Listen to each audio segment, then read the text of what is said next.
Aiyetoro, a coastal community in Ondo State, is under threat due to sea incursion.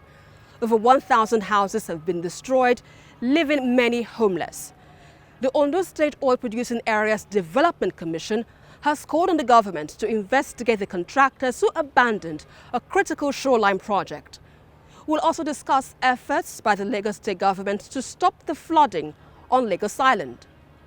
This, among other issues, will be our focus on this week's edition of Green Angle.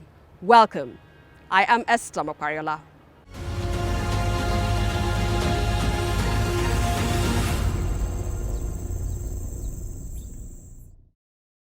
Ubonla community, where we have a jetty that harbors boats from about 400 villages and towns in Ilaje local government area of the state, and we're going to take a boat to see the effect of the sea incursion in one of these communities. It took us about 15 minutes to get to the sinking jetty in Aiyetoro, a riverine community in Ilaje, SL, the local government area of Ondo State.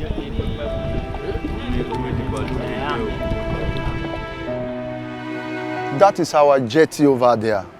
Now it is difficult for us to get to the jetty now because of the devastation effects of the sea incursion.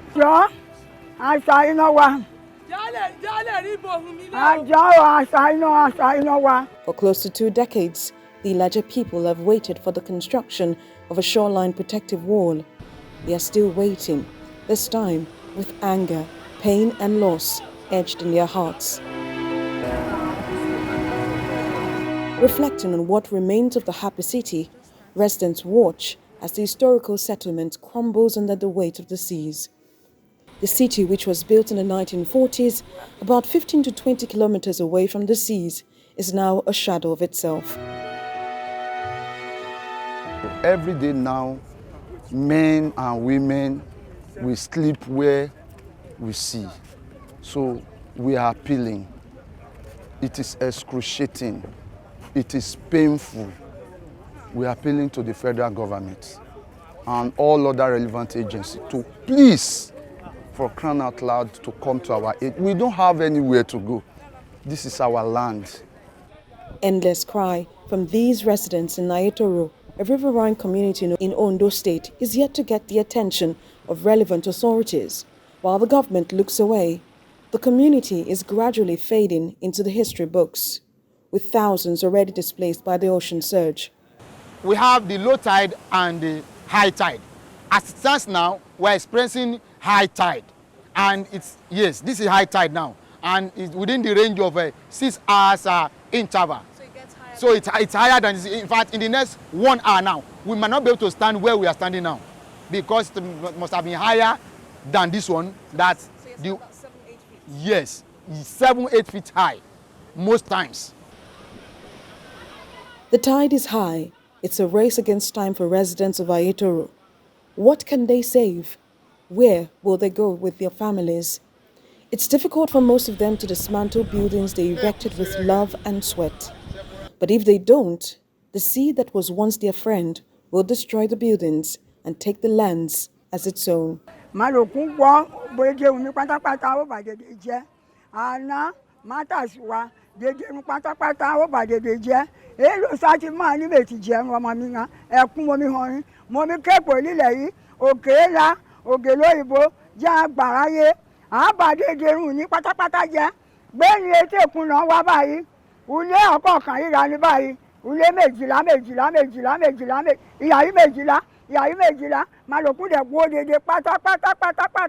Fishing is one of the major occupations for people in this community.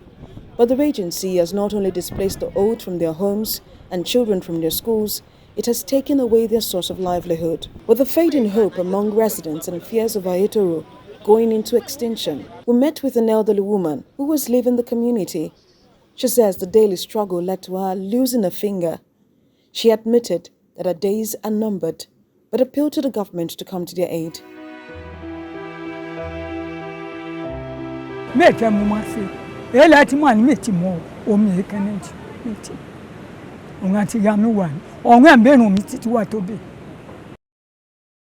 These communities are hanging onto the last thread of hope. Line protection contracts was awarded in 2004 by NDDC. Mobilization was paid, nothing was done. Re-awarded in 2009, mobilization paid, and nothing has been done. It means that the experts emphasize these issues as far back as 2004, but nothing has been done. And it's not just Aiyetoro alone now, we're talking of the entire race with their livelihood. For me, relocating them is not even an option. Doing nothing is not an option as well. Leaving them to their fate is even a bad option.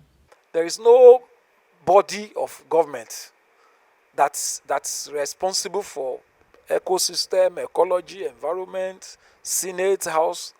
There is none of them that has not been here. But they come, they pity our condition, they make promises, and they go.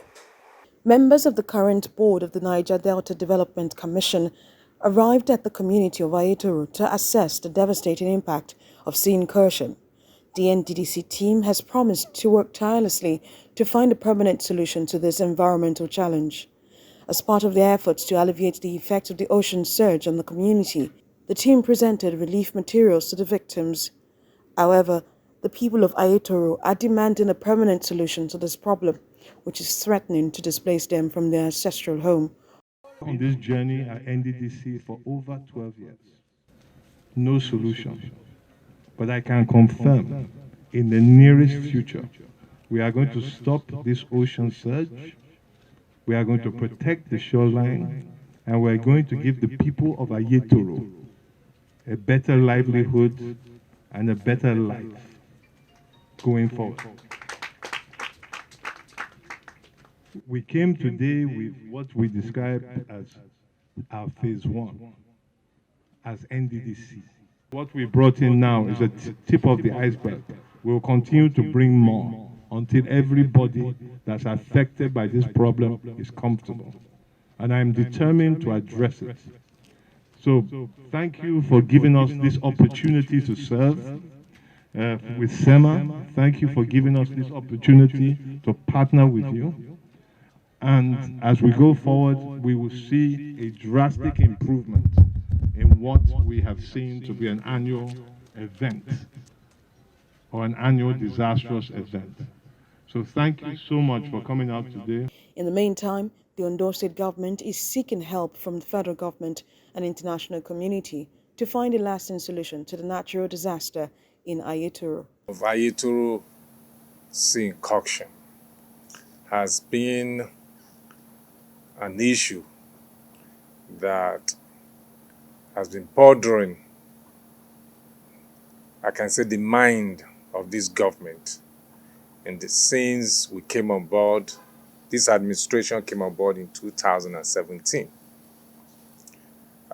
Let me just take you down the line that even before this administration came on board, the Aiyetoro sea incursion has been there. And successive government has made several attempts to protect the community and the people.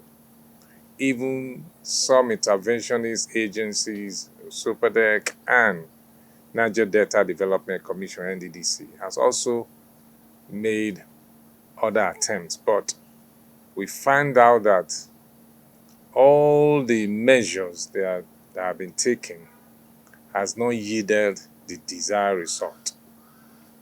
Now, the issue is cyclic in nature, and it occurs, once in a year. They experience that, heavy storm from the sea.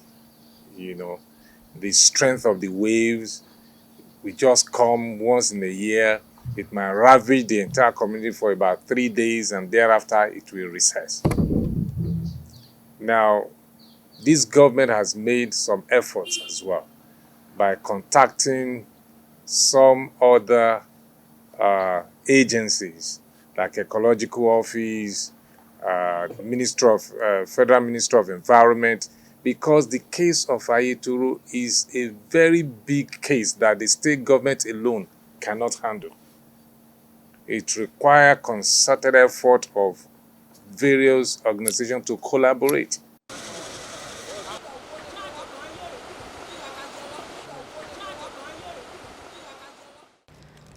Lagos State Government says the constant flooding being experienced on Lagos Island will cease by July. Permanent Secretary, Office of Drainage and Environmental Services, Lekan Shodende, said this during an inspection of an ongoing construction aimed at channeling water from the canal at an upscale market into the lagoon. Last year, viral videos emerged on social media showing how floods ravaged some major markets in Lagos Island. Residents and traders at Oroyiyi, Ojogiwa, Idugoran and Jankara have had to contend with sweeping through these polluted waters every rainy season. Water go carry person go. This period is no different, as the rainy season has further made their situation unbearable. Following this concern, the Lagos Ministry of Environment revealed that the state is working tirelessly to resolve the lingering issue. The state has just acquired high-powered pumping machines designed to evacuate water from the waterlogged areas, which causes the constant flooding into markets whenever the rains begin. Historically, we know that Lagos Island is low-lying. The predominant area that has actually affected is the Okwawu area.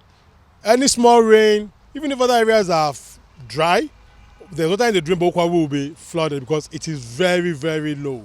Getting natural energy to discharge into the lagoon is not feasible. So we in the ministry now propose to have a pumping station. For you to move water, either move by gravity or artificially by pumping. So what we're doing now is we're going to create a diversion channel that will bring the Evans collector to the Jankara collector, where we're going to create a sump. We're going to introduce big turbine pumps, 3 million liters per hour capacity. Each pump is going to be able to move 3 million liters in 1 hour. We're installing 3 pumps. And this sump will be a 20 meters by 20 meter length and breadth by almost 6 meters deep into the ground. We're doing another discharge channel that is going to discharge higher than the level of the lagoon. So at no time would the lagoon be able to flow back into the island like we used to have now. With projections that coastal cities like Lagos could disappear by the mid-century due to rising sea levels, the state government revealed it is doing all it can to ensure it adapts to the new climate reality. Projections for climate change says that the sea level will rise by how many meters in 100 years? By 3 meters in 100 years. So if you want your house to still be standing in 100 years, you need to build above that level of anticipated sea level rise, isn't it? And so the master plan we have, the drainage master plan for the ministry, says you must go 3.75 above the mean sea level now. That means, so going into the future, the ocean will be rising. That's why it never used to be like this. And it never was like this. But because of climate change, the lagoon is rising because of the ocean effect. And it's going to be like that until we've all gone. So we need to be able to prepare for that time. Whoever is going to be building in the future must take that into cognizance. While works are still ongoing, residents were asked to desist from dumping refuse into drains and canals and take ownership of the environment.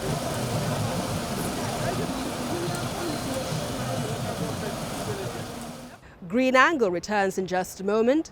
Stay with us.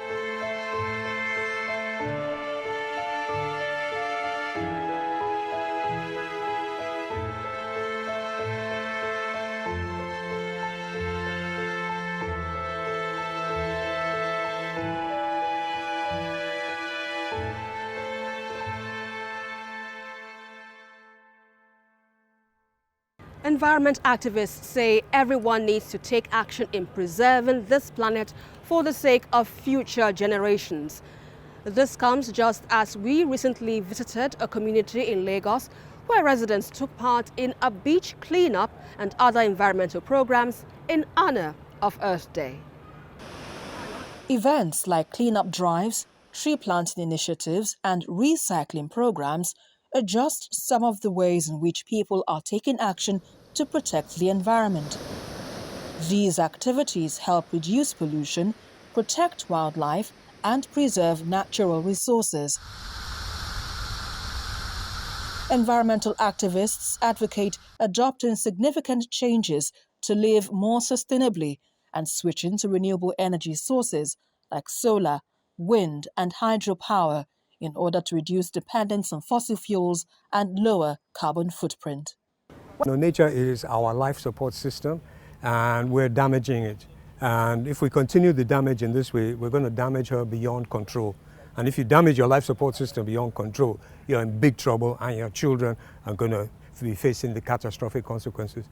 If nations don't wake up, they keep on playing politics with climate change, it will get to a point where there will be no choice.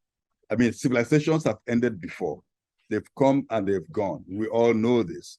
The oil or petroleum civilization has not even lasted up to 200 years. And now it's on the last throes. It's coming to an end. So it's either it is end in a managed way or it will end in a cataclysmic way. Here in Nigeria's commercial capital city, Lagos, the government has launched several campaigns to educate the public about the importance of environmental protection. These campaigns include sensitization programs, seminars, workshops, and environmental cleanup exercises. The government of the day is actually on top of the situation, is encouraging people to live as much as possible, but be mindful of the environment. Be mindful of what you take, what you release into the environment, because whatever you drop into the environment comes back to you if it is not properly handled. The need for action is urgent. Climate change, pollution, and deforestation are just some of the issues threatening our planet's health. Therefore, it is expected that as individuals and as a society, everyone must take action to protect the only place we call home.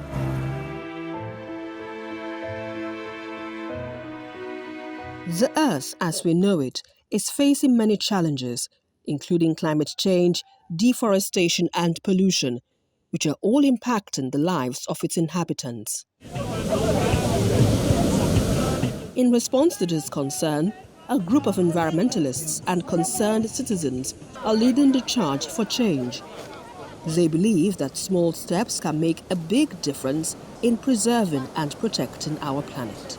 Government role is more around creating the policies that enable both individuals and corporate entities to be more aware and more socially responsible when it comes to environmental matters. In terms of policies, I don't know a specific one to pick on, to be honest with you, but whatever policy it is that educates people more about the dangers of not taking care of the environment, the better for all of us. I always emphasize the need for education and advocacy. Without education and advocacy, nobody will actually understand what we're saying or what the government is saying about protection of the environment. So in a community as Okwaja, we have been constantly, educating, sensitizing this particular community on their need to protect the environment and their roles in it. One of the activities that the group is promoting is recycling, which reduces waste and helps to conserve natural resources. The group is also educating members of this community on how to live sustainably. They believe that education is key to promoting environmental sustainability. We are going to improve to be enlightening our people the benefit of this work. To tidying is something is for both old and young. The youth should not relent, you understand, to do the work. They should forget about the money, but make sure, because it's our own benefit. It is clear that we all have a role to play in preserving our planet for future generations. By taking small steps and making sustainable choices, we can all contribute to a healthier and more sustainable world.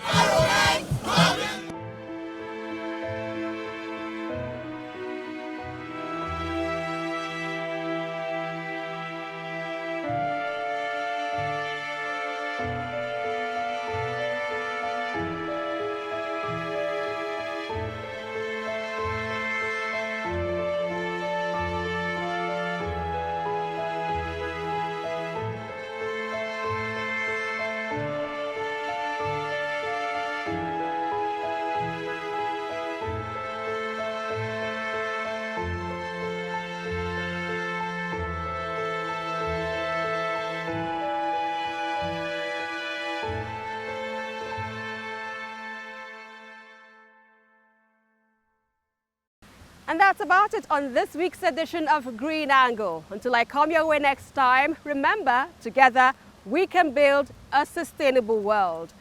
I am Esther Makwariola. Bye for now.